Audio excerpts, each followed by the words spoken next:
Al monte de Jehová me acercaré, oh, subiré, y la zarza encendida encontraré, conquistaré. Nuestro segmento En Busca de la Verdad Doctrinal de Iglesia de Cristo, Ministerio Selim Central, Los Ángeles, un oasis para tu vida espiritual, con la cobertura ministerial de nuestro pastor Jorge Fuentes. En esta oportunidad estamos muy bien acompañados con el hermano Víctor Azurdia. Dios le bendiga, hermano. Dios le bendiga, hermano Jorge. Dios les bendiga, hermanos. Es una bendición estar nuevamente con ustedes. Y aquí tratando la forma de terminar la puerta número 11, que es la puerta de la guardia o la cárcel.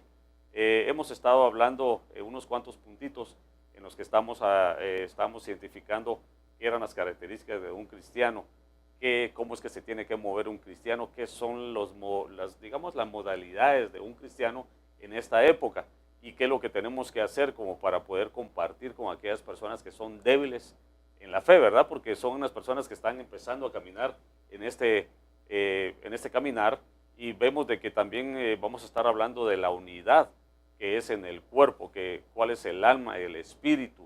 Vamos a estar tocando todo esto, pero quisiéramos pasarle los micrófonos al hermano Víctor Azurdia para que nos dé una entrada de este punto que vamos a tocar.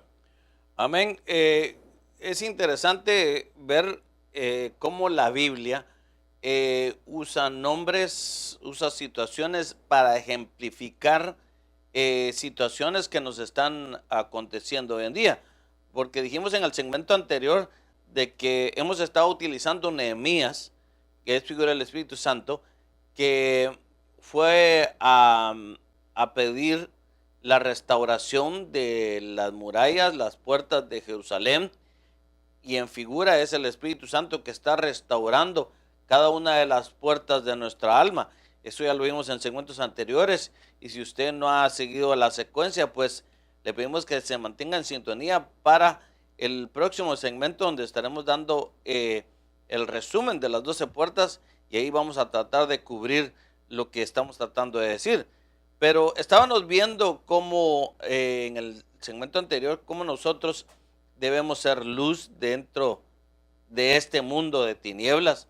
Vemos de que se está haciendo casi imposible para el Hijo de Dios vivir una vida recta delante de un medio de corrupción. Y nuestro Señor Jesucristo nos lo anticipó y dijo, como en los días de Sodoma, como en los días de Lot, como en los días de Noé, así va a ser la venida de nuestro Señor Jesucristo. Y vemos que en esos periodos que nuestro Señor Jesús está citando, fueron unos periodos de corrupción total, el pecado abundaba, y si desde luego el Señor no ha venido hasta ahora, es porque ha tenido misericordia de nosotros y quiere que nosotros alcancemos esa estatura del varón. Y era donde estábamos viendo las características de un cristiano, como un cristiano debe tener gozo, paz, amor, estar siempre en el reposo de Dios. El Salmo 23 dice, si Jehová es mi pastor, nada me faltará, y me guiará junto a pastos delicados, junto a corrientes de reposo. Entonces, si nosotros realmente nos dejamos pastorear por el pastor de los pastores, entonces vamos a vivir una vida de reposo. No es que seamos insensibles a lo que está aconteciendo al mundo. Claro, nosotros sabemos el peligro de las acechanzas del enemigo, cómo el pecado está haciendo estragos, no solo en la vida del inconverso, sino en la vida de muchos cristianos. Y por eso es de que nosotros estamos aquí para pregonar que hay perdón, que hay salvación en Cristo Jesús, y que si nosotros a través de estos estudios podemos dar un poco de luz cómo debemos de agradar a Dios, bueno, ese es el propósito por el cual estamos aquí. Y aquí yo sentía en mi corazón, por lo que estaba usted diciendo, hermano Víctor, de que hay muchas personas que se les prometió una caminata en paz, en tranquilidad. Pero ¿qué es lo que nuestro Señor Jesucristo nos menciona a la luz de la palabra? En el mundo tendréis aflicción. Sí, pero yo creo de que como todo buen cristiano, yo me considero en ellos, muchas veces decimos, cuando usted viene a Cristo, usted va a sentir el perdón, ya no va a tener situaciones difíciles, y aunque en parte es cierto, pero por otro lado se van a arreciar los problemas. ¿Por qué? Porque prácticamente nos soltamos de la esclavitud del diablo y él no se va a quedar igual. Exacto, ahí viene la guerra. Es cuando definitivamente, como lo decíamos en el segmento anterior, una persona entra a novedad de vida. Por primera vez se da cuenta que está vivo. Por primera vez se da cuenta de que está respirando en un mundo lleno de cosas contrarias de lo que siempre él o ella han pensado. Pero algo que nos dábamos cuenta es de que dice que en el mundo tendréis aflicción, pero una cosa nos menciona también ahí, de que él ya ha vencido al mundo. Y si nos ha dicho eso, que ha vencido al mundo, es porque prácticamente lo podemos hacer igual que él, siempre y cuando vayamos de la mano de él. Pero algo importante que también decía el hermano, que dice que tener paz, gozo y amor sería una de las características de un cristiano. Pero, ¿qué es lo que tiene que pasar este cristiano para obtener estas tres cosas, hermano? Bueno, primeramente se anunciaba, lo dijimos en el segmento anterior, tiene que tener un encuentro personal con Aleluya. Cristo Jesús. O sea, posiblemente hay alguien que ha estado llegando a la iglesia y solo ha estado arrepentido, pero no ha habido una verdadera conversión en él. Por ejemplo, se mencionaba, el hermano Jorge hablaba de Nicodemo. Nicodemo tal vez era una persona que estaba arrepentida y va al Señor de noche y le dice: maestro, sabemos que vienes de Dios, todas las cosas que tú haces nadie las puede hacer si Dios no está con él. Y mi Señor Jesús le dice una palabra certera y le dice: Nicodemo, para que tú entiendas lo que yo te quiero explicar, primero tienes que nacer de nuevo. Entonces, ahí vemos nosotros la necesidad de que para poder tener paz, para poder tener gozo, para poder sentir el amor de Dios, primero se tiene que nacer de nuevo. Bueno, ¿y cómo se nace de nuevo? Bueno, al final del programa le vamos a estar dando indicaciones cómo usted puede tomar ese gran paso de fe. Pero definitivamente, si no hay un verdadero encuentro con el Señor, no hay cambio. Veámoslo en el ejemplo de Jacob. Jacob es una persona que nos puede dar un buen ejemplo. Jacob era uno engañador, le robó la primogenitura a su hermano, suplantó a su hermano, le gustaba no vivir una vida recta delante de Dios. Se le escabulló al Señor por muchos años hasta que lo intercepta. Y cuando lo intercepta, es tan tremendo que empieza a luchar con el ángel. O sea, ¿cómo alguien puede estar peleando contra la voluntad de Dios? ¿Y qué hace? Bueno, viene el ángel y lo descoyunta. ¿Y qué sucede? Que le cambian nombre. Ya no te llamarás Jacob, ahora te llamarás Israel. Le dieron un nuevo giro, un nuevo cambio. ¿Y qué sucedió? Que Jacob ya no caminó igual. Entonces, todo aquel que ha tenido un verdadero encuentro con nuestro Señor Jesucristo, ¿cómo se va a evidenciar? Porque ya no camina igual. Amén. Y depende completamente de su Señor. Amén. Algo muy interesante, ¿verdad? Porque vemos de que muchas veces queremos hacer las cosas a nuestra propia manera. Y cuando hacemos eso, prácticamente todo nos sale mal. Pero Sí, cuando venimos con el Señor es algo diferente. Y recordemos que desde ese entonces Jacob se apoyó en su bastón. Antes caminaba muy erigido, sacando el pecho, como quien se sentía muy confidente de sí mismo. Pero cuando tiene ese encuentro con el Señor, vemos que ya no era el mismo. Tenía que apoyarse de un bordón. Y es más, ese encuentro, ese bordón le sirvió para que cuando nosotros leemos en el libro de Hebreos, que dice que él adoró apoyándose del bordón. O sea que ese encuentro le sirvió a él para que Dios lo moldeara y pudiera adorar al Señor. Y ahí sí que apoyándose de la delegación misma, ¿verdad? Amén. Que era de parte del Señor. Pero vemos aquí también de que dice otra parte donde hemos estado viendo de que tenemos que tener paz, gozo, amor, estar siempre en el reposo de Dios. Pero otra de las cosas que algo que ataca mucho a los hermanos en Cristo, y eso lo digo por mí mismo también, es de que nos alarmamos por simples situaciones de la tierra, cosas que están aconteciendo y decimos muchas veces: ya me quedé, ya el Señor vino y no me llevó. Y empezamos a decir, algunas otras personas llegan hasta pensar de que Cristo ya no viene. Y es algo que nosotros predicamos en este ministerio, de que Cristo viene y viene pronto. Y es algo que nunca vamos a dejar de decir. Cristo viene y viene pronto. Maranata. Pero cuando empezamos a ver esto, es de que estas personas se alarman de cosas, situaciones que están pasando así en el mundo, ¿verdad? Cosas como lo menciona Mateo 24, de que dice que habrán terremotos, habrán guerras, rumores de guerras, ¿verdad? Habrán cosas así y cosas que se están viendo, como por ejemplo un acontecimiento que tuvimos en esta ciudad muy grande ahorita hace unos días. Era algo bien tremendo y algunas personas hasta llegaron a pensar de que ya estábamos en la gran tribulación, ¿verdad? Y qué tremendo, porque a la luz de la palabra nos manifiesta, nos da a conocer de que son cosas que van a ir en orden, porque Dios es un Dios de orden. Entonces, cuando hay muchas cosas que se presentan, vienen las personas y se empiezan a como quien dice, a desinflar. Dicen, ya el Señor nos dejó, ya esto ya nos marca de que de plano ya nos quedamos. Pero son situaciones que están pasando en el mundo. Sí, yo creo que una de las cosas de que a nosotros nos da la certeza de esperanza es de que nos han dado un sello de garantía. Aleluya. Que se llama el Espíritu Santo. El Espíritu Santo, nuestro Señor Jesucristo lo dijo, que era necesario que Él se fuera, porque iba a volver el Espíritu Santo y Él era el que nos iba a guiar a toda la verdad. Y es más, era el sello, como decir, propiedad de Dios. Nadie lo puede tocar. O sea que aunque veamos que están sucediendo cosas difíciles, horribles alrededor de nosotros, reposemos en el Señor, porque eso era lo que estábamos leyendo anteriormente, que tiene que haber paz, gozo, reposo, amor del Señor, porque cuando nosotros reposamos en la palabra, y déjeme decirle, hermano, de que si algo el Señor se agrada, es que nosotros le apliquemos fe a la palabra de Dios.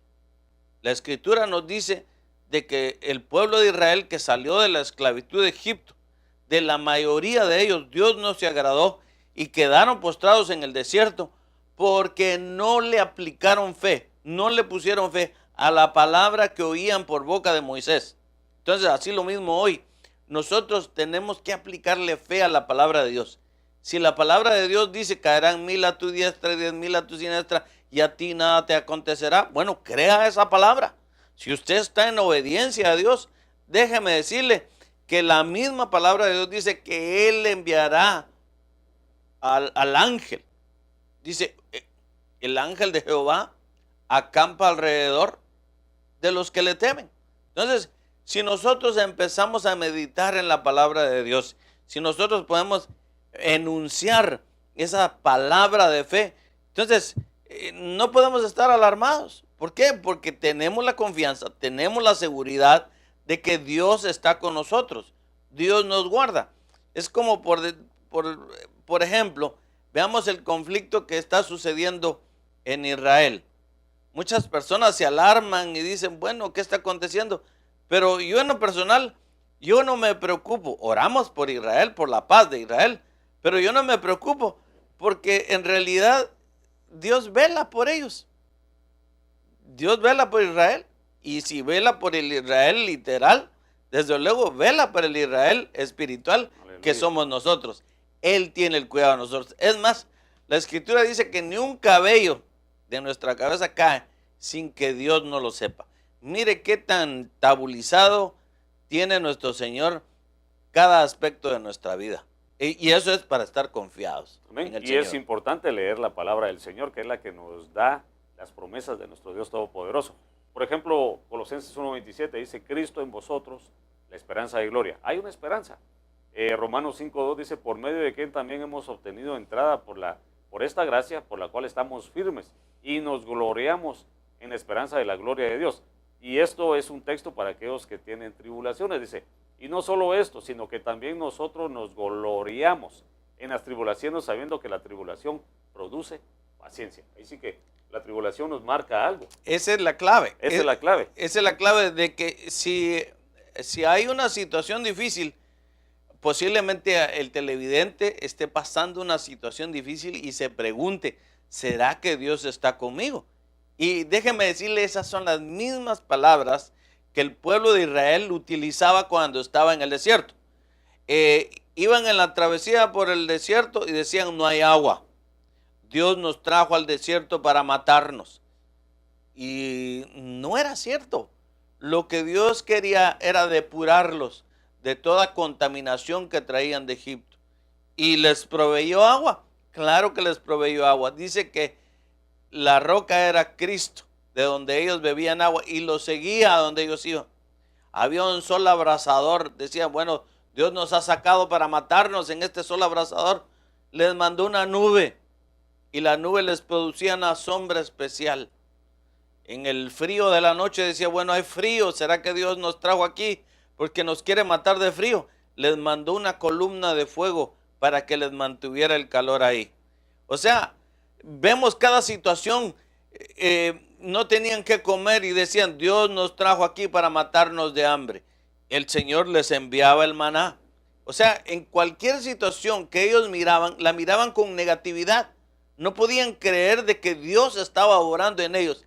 Así también nosotros, cuando estemos en una situación difícil, en un problema agudo, veámoslo desde otro ángulo.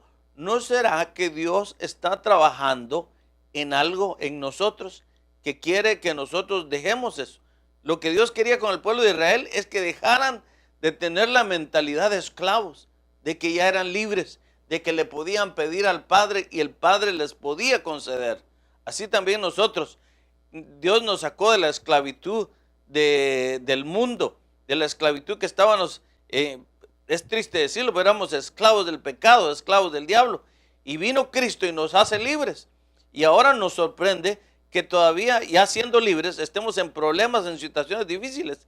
Pero la realidad es de que no hay despropósito en Dios. Dice que todas las cosas obran a bien para aquellos que aman a Dios.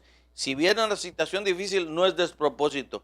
Hay un propósito en Dios. Entonces, ¿qué hay que hacer? Como decía el hermano Jorge, leamos la Biblia. La Biblia nos va a dar la respuesta. Es increíble, pero la Biblia se puede tornar algo tan sobrenatural que si nosotros le vamos a estar preguntando algo a Dios y nos vamos a las Escrituras, podemos ahí encontrar la respuesta que nosotros tenemos al problema. Y no se deje llevar por las malas noticias, sino que más bien empápese de las buenas nuevas de salvación, ¿verdad? Porque eso es algo que nosotros tenemos que ir tomando como cristianos que somos en ese caminar, porque prácticamente afuera, hermanos, siempre nos van a estar dando una mala noticia, que el mundo se acaba, que esto se va a acabar, pero algo está establecido en la palabra, que tiene que pasar un proceso, ¿verdad? Tiene que haber una pretribulación, una tribulación y una gran tribulación. Y eso lo vemos a la luz de la palabra, pero si nosotros empezamos a poner oídos a esas personas que andan de arriba para allá, así como lo predicamos nosotros aquí en este segmento en busca de la verdad doctrinal, que dice que son como niños movidos de aquí para allá por todo viento de doctrina. Y eso es algo tremendo que se está viendo, hermanos, porque la palabra misma dice que algunos que son escogidos van a ser desviados del caminar. Entonces, si estamos viendo eso es porque nos está alertando de que tenemos que tener cuidado con aquellas personas que dicen ser ministras del Señor y prácticamente no lo son. Pero bueno, aquí hay otro puntito que ya casi se nos ha ido el tiempo, quisiéramos tocar, donde dice que cómo se debe abrir esta puerta.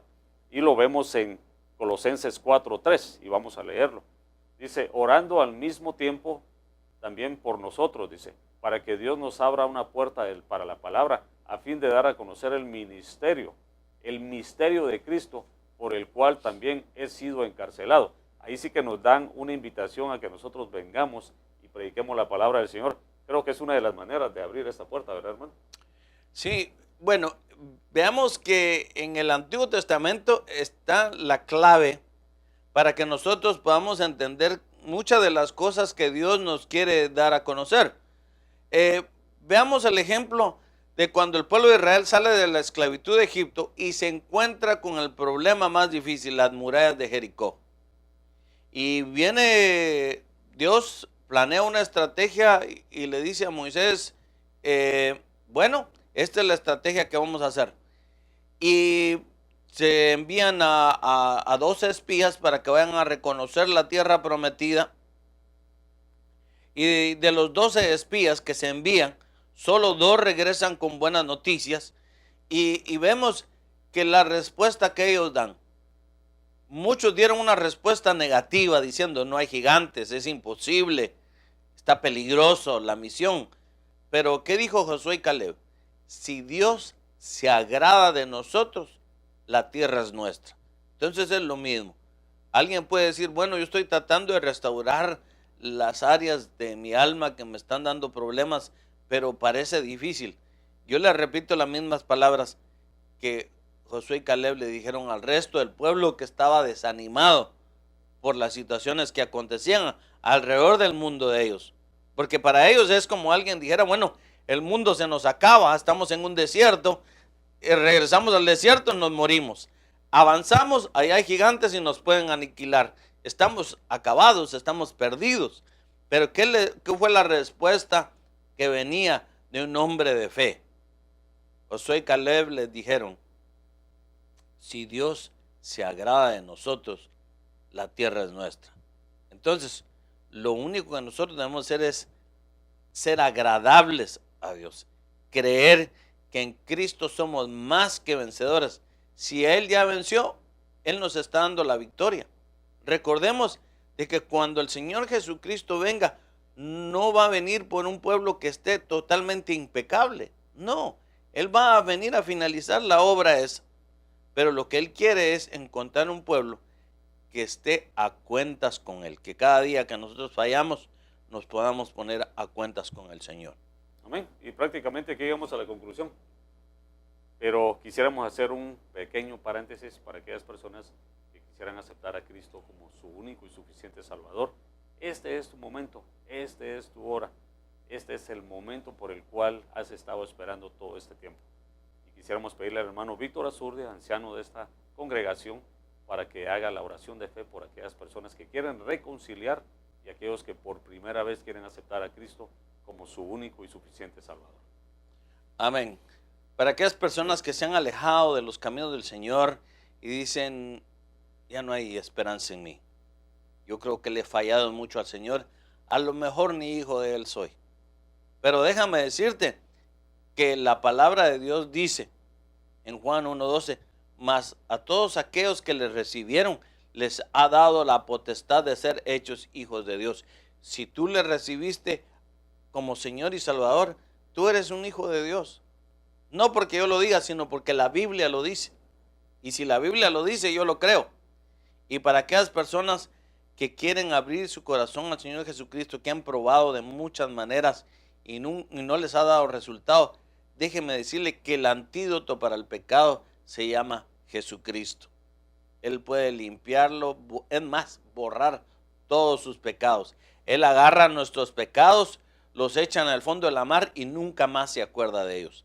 Por eso, si tú, televidente, estás dispuesto hoy a dar ese paso de fe, yo te voy a pedir que repitas conmigo esta oración.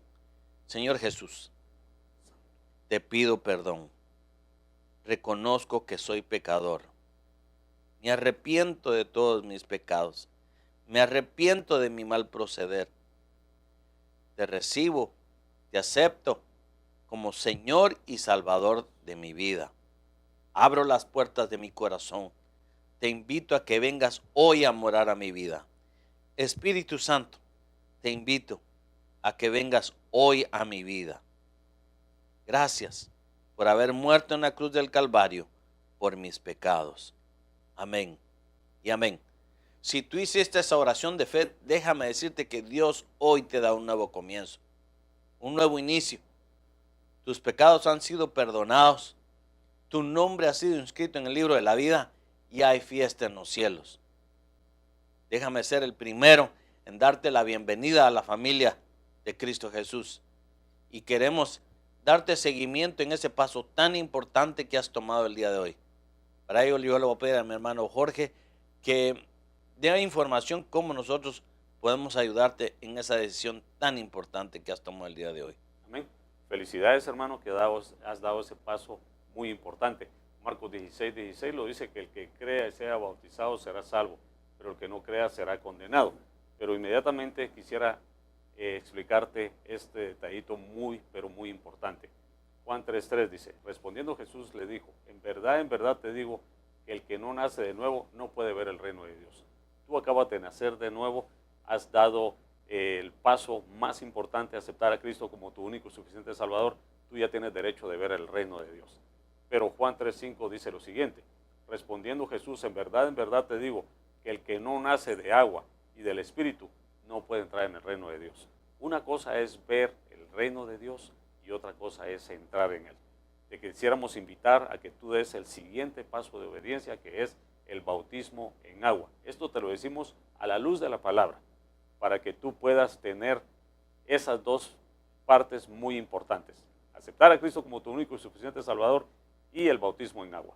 Si quieres más información, por favor, llámanos al 323-789-1665, 323-789-1665, y te vamos a dar información detallada de lo que tienes que hacer y qué es lo más importante que tienes que dar a la luz de la palabra del Señor. Pero bueno, aquí entramos en la conclusión.